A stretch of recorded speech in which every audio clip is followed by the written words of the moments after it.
En las noches del Paraguay, cuando el monte calla, se escucha un silbido.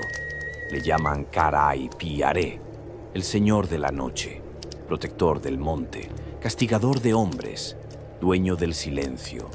Si cumples su ofrenda, te cuida. Si lo olvidas, te maldice. El pombero, la leyenda más temida del Paraguay y de toda la región guaraní. ¿Y vos, te animarías a escuchar su silbido en la oscuridad? En el corazón del Paraguay, donde el monte respira con susurros, habita un ser tan temido como respetado. El pombero, conocido también como el Señor de la Noche.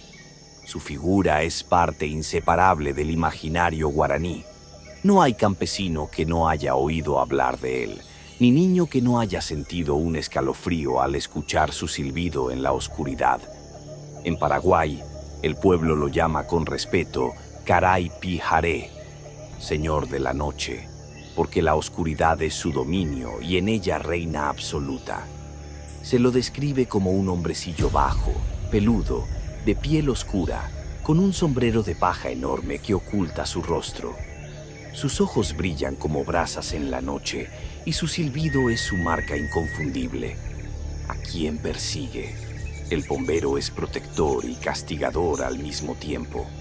Persigue a cazadores y leñadores que destruyen sin necesidad, porque es guardián del monte y de las aves.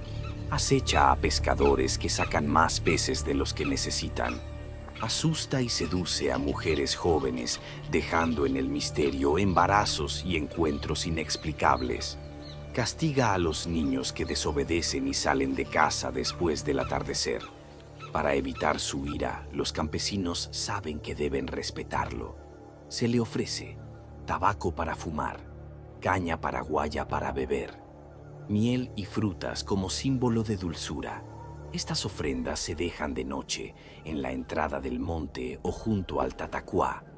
Si alguien pide un favor al pombero, debe cumplir la promesa todas las noches durante 30 días, porque si él no recibe lo acordado, desata su furia, la maldición. Cuando se lo ofende o se olvida la ofrenda, el pombero se convierte en pesadilla, suelta animales del corral, hace perderse a la gente en el monte, desordena casas con ruidos y golpes misteriosos.